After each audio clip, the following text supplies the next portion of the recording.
Is the quarterback situation for the Oklahoma Sooners the biggest question heading into spring? I don't think so. We'll find out what is here on Locked On Sooners. You are Locked On Sooners, your daily podcast on the Oklahoma Sooners, part of the Locked On Podcast Network, your team every day.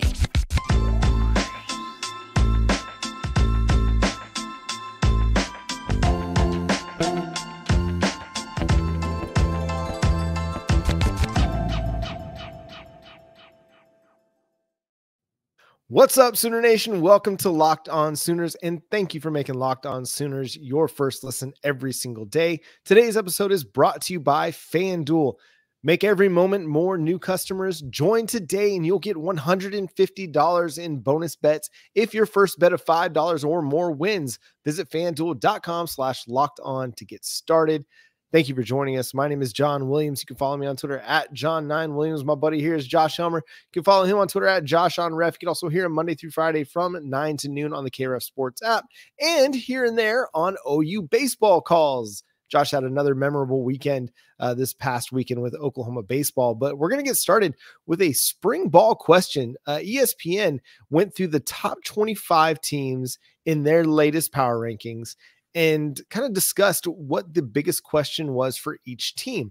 For the Oklahoma Sooners, they asked, will Jackson Arnold be ready for the 2024 season? We started to discuss this a little bit in the show late last week, kind of later in the show. If you want to go back and hear more of that discussion, please go back and watch that episode or listen to that wherever you get your podcasts.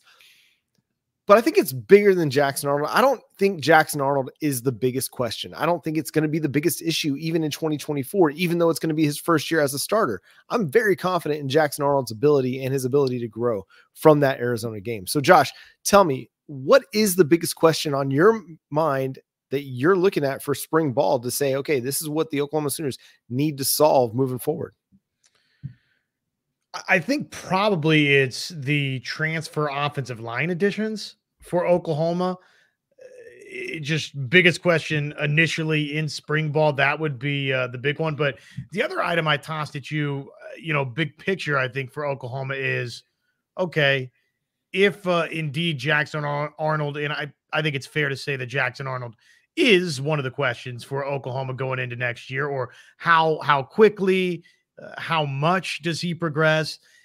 That's reasonable, right? Here's somebody that comes in. We don't have to run down the full pedigree of Jackson Arnold.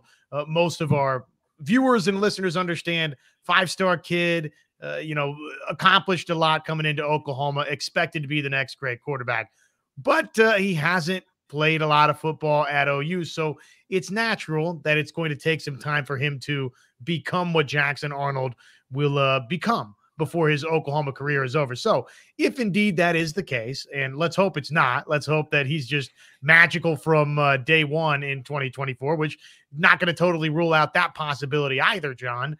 But assuming that he, like many younger players, takes a little while to become what he is ultimately going to become, the sum of the rest of the parts need to help make up what the equation is for Oklahoma in the time being.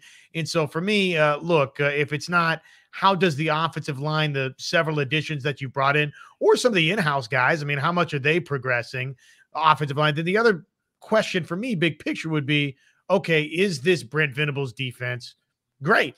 Has it turned the corner? And we saw signs of that early last year, but we haven't seen in totality that for Oklahoma defensively. Yeah, and there have been signs, and I think we're seeing it heading in the right direction, but it's got to continue to take those steps. It's a defense that still needs to solve its pass rush issues. That was one of those areas that was up and down again for Oklahoma in 2023, much like it was in 2022. The coverage, there were times where Oklahoma's coverage was really, really good. And then there were games like we saw against Arizona where it just kind of fell flat. And you had your starters out there playing, and it just didn't look good at times. Now, again, Arizona's got a lot of talent on that offensive side of the ball, but you're going to see a lot of talented offenses in the SEC, whether it's Tennessee or Ole Miss or Alabama. I mean, there's going to be issues at times if you don't have your coverage locked up. And you talk about progression from the offensive line. That's an area that's got to see some progression. even though you've got a veteran in Woody Washington, he's got to continue to get better. You've got a veteran in Billy Bowman. He's got to continue to get better. Now we're starting to see Robert Spears Jennings and Peyton Bowen take steps and show what they can do on the football field, but they got to keep getting better. A guy like Gentry Williams, if he can stay healthy, I think that really shores up a lot of your cornerback difficulties and struggles at times from the 2022 season. And then, you move forward into the front seven. I think linebacker is pretty good, and it's going to continue to get better. Getting Danny Stutzman back really, I think, helps that whole group continue to mature and not have to be rushed into action maybe a year earlier than they might be ready. If Jaren Kanak and Kobe McKenzie and Kip Lewis can take steps, I feel great about where linebacker is. And then it's along the defensive line. We saw some really good run defense from them, but again, up and down pass rush. So, the defense still has to improve, but if they do make another jump in productivity, in efficiency, in pass rush, in, third down defense, fourth down defense, if they continue to improve on that front, I think it's going to take a lot of the pressure off of Jackson Arnold and the offense to have to go out and score 35, 40 points a game. It's complementary football right there. If your defense is able to hold teams to 15 to 20 points a game, that makes things a whole lot easier for your offense, even though it's going to be your first year in the SEC. No, that's exactly right. Obviously, we all want to see Oklahoma able to do just that. I've told you before, and I think it's still a legitimate question for Oklahoma. There's a lot of talent in the linebacking core, but really probably you need a second name to separate for OU. So you've got Danny Stutzman there. If we're just talking defensively, how is all of this going to come together? I think there's a lot of optimism for Oklahoma, and understandably so. And yet I don't seem to sense that there's a lot of Oklahoma fans that feel that, or at least have said that part out loud, that no, we really need a second name to separate. Sort of the discussion that I always hear, John, is, oh man, that linebacker room, look how loaded it is. And I do think it's incredibly talented, but that is, I think, a question for Oklahoma defensively. Who is the guy next to Danny Stutzman that elevates to the next level? If we're talking about a championship Oklahoma defense, somebody needs to come meet him. You're absolutely right. And, we saw flashes from Jaren Kanak. We saw flashes from Kip Lewis, and either one of those guys could be a full-time starter on this defense in the SEC. But again, it was kind of up and down play, and both guys bring a lot to the table that could make for really, really good weak side linebackers, but they playing a lot of Mike with Stutzman at the wheel. So how they deploy their linebacker crew is really going to, I think, say a lot about what they want to do with Kip Lewis and Jaren Kanak. I really think, and who knows, Brent Venables obviously is going to have a better feel for this than I do. But I think if they were to move Danny Stutzman inside or play the mic, and you have a guy like Kip Lewis who's a little bit undersized, or Jaren Kanak who's more of an athletic style of linebacker, that I think it might benefit those guys a little bit more to play that as opposed to playing that Mike position. Now, again, it's a little bit fluid. Those guys play a lot of different spots, but yeah, if somebody can separate and take that step, everybody will feel a lot better about it. The narrative around Danny Stutzman, even coming out of the 2022 season, was, he had a lot of tackles, but again, it was up and down play, right? Well, the same could be said for Jaren Kanak. He had some really, really good moments. Kip Lewis had a lot of really good moments, but again, it was up and down play. Their first year getting a lot of extensive work at the linebacker position. And that just happens. Your first run in college football isn't going to be like great from day one. A lot of times you're going to have these hills and valleys that you got to go through. What you got to do is just lessen the valley. You got to kind of fill in the valley a little bit, so you're not having these big dips in production and performance. So I think there's a lot of things to really be optimistic about with the defense. Again, it's just about taking another step. We saw extensive improvement from 2022 to 2023. And then I think if we can see even more improvement from 23 to 24, then I think they're on the right track. And I think that's going to help them kind of be in that range of 9, 10, 11 wins in their first year in the SEC. I know a lot of it, everybody's going to be putting on Jackson Arnold and the offensive shoulders, but it's the football team. Everybody's got to play good football, and the defense can have as much of an impact on Oklahoma's success in 2024 as anything Jackson Arnold and the offense does. Oklahoma is making waves in the 2025 recruiting class, making the cut for a couple intriguing prospects we'll discuss next, coming up here on Locked On Sooners. Get buckets with your first bet on FanDuel, America's #1 sportsbook. Right now, new customers get $150 in bonus bets. That's with any winning $5 bet, $150 if your bet wins. Bet on all of your favorite NBA players and teams with quick bets, live same-game parlays, exclusive props, and so much more over again at FanDuel.com/lockedon to shoot your shot. That is FanDuel, an official partner of the NBA.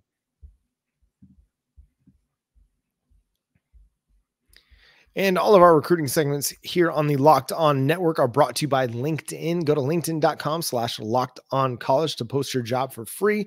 Terms and conditions apply. Josh, the Oklahoma Sooners in the last week, they made the cut for a couple prospects that look like they're trending in a very favorable position for. Let's start with Kobe Sellers.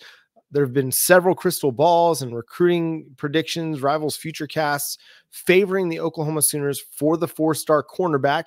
Also a pretty good quarterback in his senior year down there in Texas. But it looks like Oklahoma is still very, very well positioned in that recruitment. They made their top 6 for Kobe Sellers, along with some really impressive prospects, or impressive schools, I should say. Teams like Texas and Georgia, LSU, Oregon, and Texas A&M.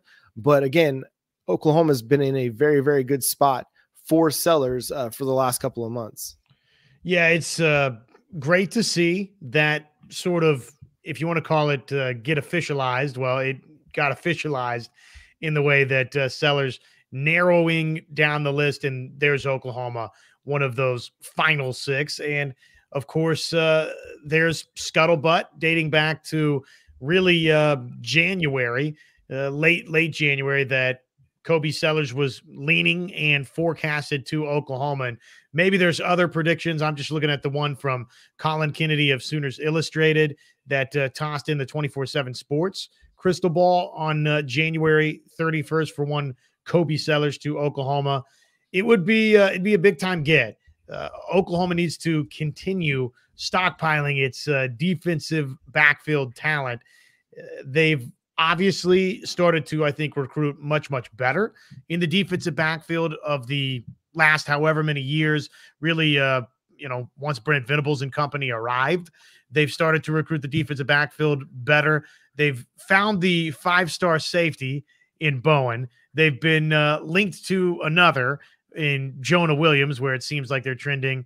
And they haven't really found that, I guess, 5-star corner guy yet, but they feel like they keep stockpiling blue chip corner talents on the recruiting trail. And obviously Sellers would be that. And look, I'm not going to sit there and say that he can't finish higher, right? If he has a spectacular finish to his high school career, but seems like he's pretty safely locked into blue chip territory. And these are the kind of guys that Oklahoma needs to keep adding back there. Yes. So since Oklahoma has brought on Brent Venables and Jay Valai and Brandon Hall, you mentioned the safeties, but with Jay Valai, in the 2023 recruiting cycle, they added Josiah Wagner, Makari Vickers. They added, there's one more I'm missing, Jacoby Johnson, 3 4-star guys. In the 2024 cycle, they added a Jeremiah Newcomb, who was a 4-star player. It's a very, very good recruiting trend at cornerback for Jay Valai, and Kobe Sellers is one of those players that's going to be a big time impact player. You mentioned the crystal ball from Colin Kennedy, who's somebody who doesn't throw crystal balls around lightly. I mean, you don't see him putting them in very much.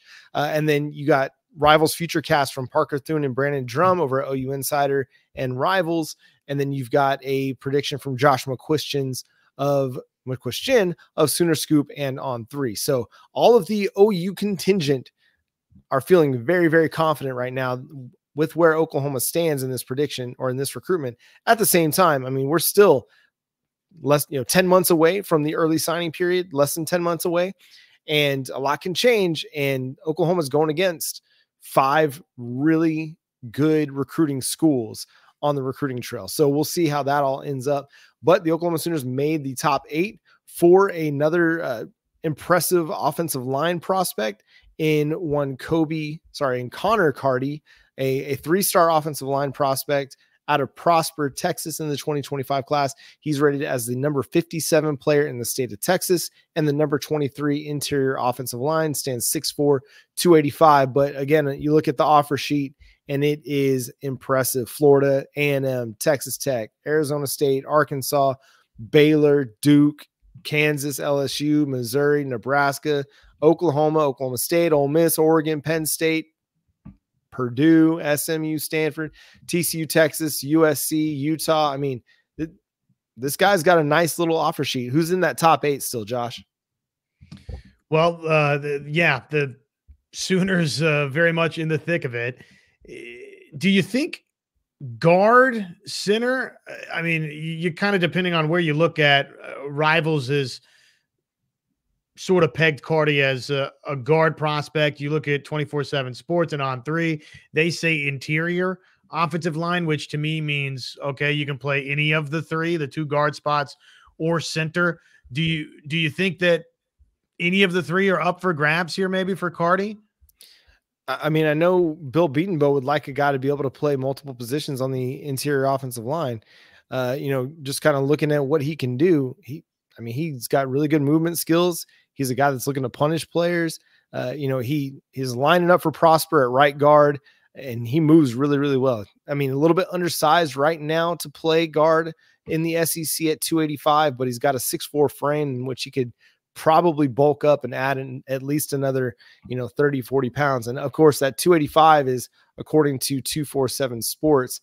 I don't have the weight for On3, but let's see if I can find it real quick. I think they had 290 maybe. Okay. So about the same, and that's going to be a little light. I mean, we saw Savion Byrd, who was listed around the 285. They really wanted to work to bulk him up to play guard, and it still wasn't quite what it needed to be. He struggled a little bit with especially Texas's interior defensive line. So, that's going to be a work in progress kind of a player, but I mean, he moves well at his size with his frame, and in a strength and conditioning program with, Jerry Schmidt and a nutrition program like Oklahoma has, they'll be able to add good weight to him and do it over the course of several off seasons.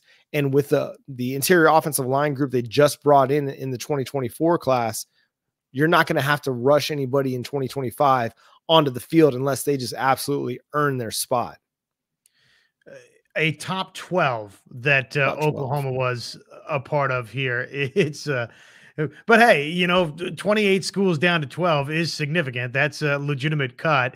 And obviously OU's in the mix. The other programs, LSU, Oregon, Texas A&M, Texas, TCU, Missouri, Oklahoma State, USC, Texas Tech, Arkansas, and Penn State. So a lot of the local schools relative to Prosper, the schools you would think of. And then, obviously LSU, Oregon, Penn State, and USC sort of from elsewhere. Yeah, and don't let the 3-star stuff fool you.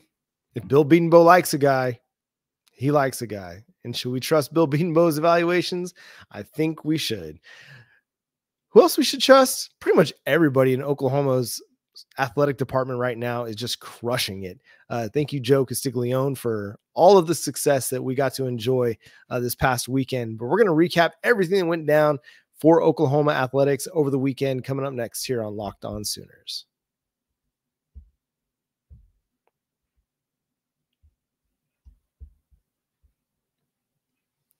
So, Josh, it was a very successful weekend on the hardwood, on the diamond, on the mats, so to speak, for OU Women's Gym. Let's just start there. How they continue to put up a school best score week, on a regular basis is incredible to me, but they did it again in their meet with West Virginia. They recorded their best score of all time. And it just goes to show just the continued reign of success and dominance for KJ Kindler and her crew. I was having a discussion with with our guys over at Sooners Wire in our kind of group chat, just about who are the best coaches at Oklahoma right now. And because Jenny Baranczyk had just won another game, and obviously, you know, the softball team, we got off to a hot start. And I mean, we had a hard time like separating Patty Gasso and KJ Kindler from 1 and 2. So they're kind of both 1A, 1B, you know, it's the same, however you want to rank them. And then maybe Jenny Baranczyk was number 3, or you could go to Hibble with OU men's golf. But the fact that we have this debate over which program is more dominant between softball and women's gym is just incredible. Well, and don't forget about men's gym over the years. Mark Williams has done some incredible things, all the championships that he's brought to Oklahoma. I mean, if we're talking currently, okay, Stanford maybe has passed him a little bit here of late, but Oklahoma men's gymnastics always right in the thick of it too. But no, I mean, to your point, Coach Kindler in OU women's gym is amazing. Reagan Smith, another perfect 10 for a second consecutive week. Jordan Bowers took home the all-around title, a career best 39.8, and joins names such as Maggie Nichols and Anastasia Webb as the only OU gymnast to post a 39.8 plus in the all-around. So, yeah, you know, it's obviously you need those kind of performances to go set a record-breaking score, but it's almost amazing you could even set a record-breaking score with how great this program has been. And yet, hey, here we go. And then on the hardwood, the Oklahoma Sooners had a Bedlam sweep on Saturday. The men's team won a thriller in Stillwater on JaVale McCullum's last-second 3 in overtime that beat the buzzer. Was such a great shot and just a huge moment that's going to live on. It kind of lives in the memory like Dylan Gabriel to Nick Anderson in the Red River rivalry at the last second as well. Just a huge win for the Sooners when they were down 11 in the first half, down 8 at halftime, and battled and were able to come out on top. Yeah, it's a great way to end the Bedlam regular season series for however long it is ended for. It gigantic shot, not, you know, the perfect execution outside of the shot goes in, baby, and that's all that matters. Yep. But gigantic for Oklahoma in the sense that they really couldn't afford to lose that game, and a win is a win is a win. And in Bedlam, you'll take it however you can get it. And obviously McCollum delivers a legendary moment. It's, you know, the discussion this weekend was, when was the last buzzer beating shot you could remember for Oklahoma men's basketball? And there's not a lot of them. A buddy almost had one, but obviously at the Big 12 tournament, it was wiped. That would have been maybe the greatest single shot in OU men's basketball history, but it was all for naught. Drew Lavender beat the buzzer at K-State in Manhattan. But these types of moments, they don't happen very often. And given what it meant, obviously, for this season as well for Oklahoma, it just makes it all the more important. Yeah, put them at 19-8 on the regular season and 7-7 in Big 12 play with just a few games left. And they got games against Houston, a game against Iowa State, and then they've got Texas as well still on the schedule.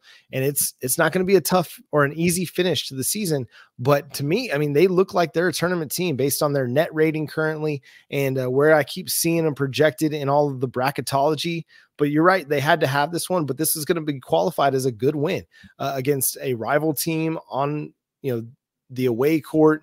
You go and you get a big win like that. That's going to help them a lot. Women's basketball, they were out for blood against Oklahoma State in Norman. This one, they win by 35 points, and it was a pretty close game. I mean, I think it was like an 8-point game at halftime or something like that. And man, Jenny Baranczyk's crew just lit it up in the second half. Sahara Williams had a career high 20 points for the true freshman in what will be the last Bedlam game, presumably, and just a huge win on a day in which they were celebrating 50 years of Oklahoma women's basketball. Sherry Cole was in attendance along with other Sooner greats of the past. Yeah, pretty cool. Pretty cool celebration for them and for Oklahoma women's basketball. And you're right. I mean, they put it on them in the second half, 29-13 in the third and 19-8 in the fourth, as they blasted Oklahoma State post recess. Sahara Williams, I think they found something there. Obviously, we kind of know what Skylar Vann is, and Peyton Verhulst seems to get more and more comfortable the longer this season goes. So this Oklahoma team is, I think, dangerous for somebody. Whenever the brackets get unveiled, probably there's going to be somebody that looks and sees a 5 or 6 seed Oklahoma and says, yeah, that's going to be challenging. That's a Big 12 champion, Oklahoma, it looks like anyways. Yeah, so they got games against Kansas and Texas remaining. Texas on Wednesday night in Norman. They win that one. They win the conference title regular season outright. If not, then it goes to Saturday. And if they beat Kansas, then they'll win. They'll have at least a share of the title in back-to-back seasons. Just a fantastic job that Jenny Baranczyk has done, and looking like they might be able to get a host seed in the NCAA tournament, which would be fantastic for Norman and for Oklahoma women's basketball. So great finish on the horizon for the Sooners. Where do you want to go next, Josh? Tell me what happened on the diamond for Oklahoma baseball since you were out there covering the games this weekend. Yeah, Spikerman nuked one on his first at bat in the bottom of the first of game one of Saturday's doubleheader. It's Blake Brewster, who was on the call with me. He said that might have hit the building out there past the Berman, right? I mean, I was worried for cars driving by. Yeah, look out. So he crushed it. It was an offensive explosion for Oklahoma on Saturday. They won the first game 14-9, second game 10-3. Probably not as sharp for Girton as it was versus Tennessee in his opening start, but they had plenty of offense to make up for all of that. And then game two, Kyson Witherspoon, he based on what happened on Sunday, I think maybe the conversation starts to happen that, is he your third starting arm in the weekend rotation after it didn't go so well on Sunday, unfortunately for Jamie Hitt. But 3 out of 4 versus Wright State, not too shabby. And now obviously off to Las Vegas. And then Oklahoma softball, again, just fantastic, dominant in the Mary Nutter Collegiate Classic, played a great game against Mississippi State. Mississippi State jumps out early with a 2-0 lead in the first. Will Kinsey Hansen doesn't let that hold up very long in the bottom of the first, hits a 2-run blast of her own. Mississippi State's able to take the lead again in the top of the second, but again, the Sooners erase it with a 2-run bottom of the second. Nicole May then started to settle in a little bit, and then the Oklahoma Bats came to life a little bit later in the game to really pull away for the 9-3 win over, again, a top 25 Mississippi State team that had a really good start to the season, had picked up a couple impressive wins along the way. And then they had another strong performance against Wisconsin on Friday night, late Friday night with the 10-2 win. And then the rest of the way against against Loyola Marymount and Seattle and San Diego State, blanked them. 3 shutouts, 2 run rule wins.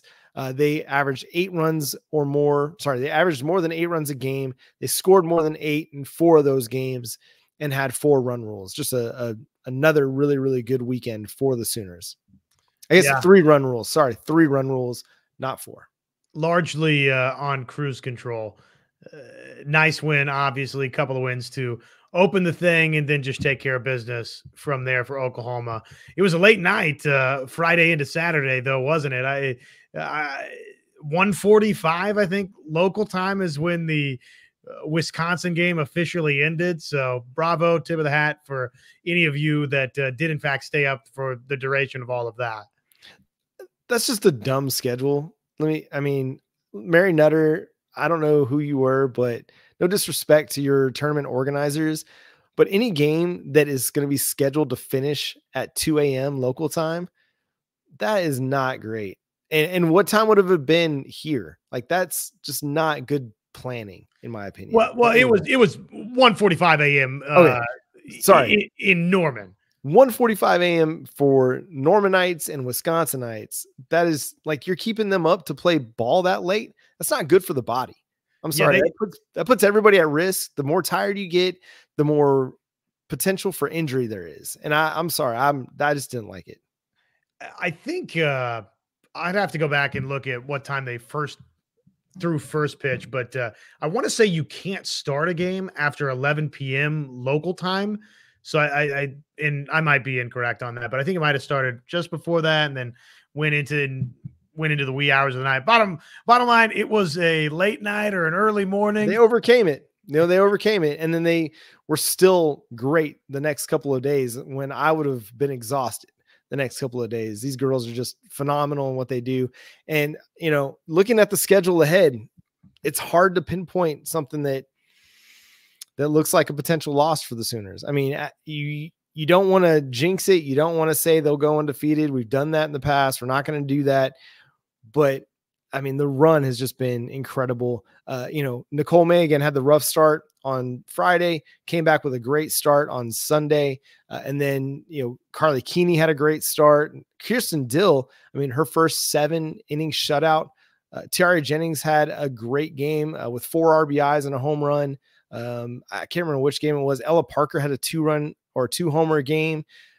Everybody's just bashing everybody. They had 8 homers over the weekend by 7 different Sooners and 17 extra base hits. That they're going to be hard to beat. They're going to be really, really hard to beat all year long, but I'm not telling y'all anything you don't already know. And that's going to do it for today's episode of Locked On Sooners. Thanks so much for tuning in, being a part of the show. Subscribe to the show wherever you get your podcasts. We're free and available on all podcast platforms and on YouTube. Hit that notification bell to let you know when new episodes drop. Again, follow Josh on Twitter at JoshOnRef, myself at John9Williams. But until next time, he's Josh Helmer. I'm John Williams. Boomer Sooner.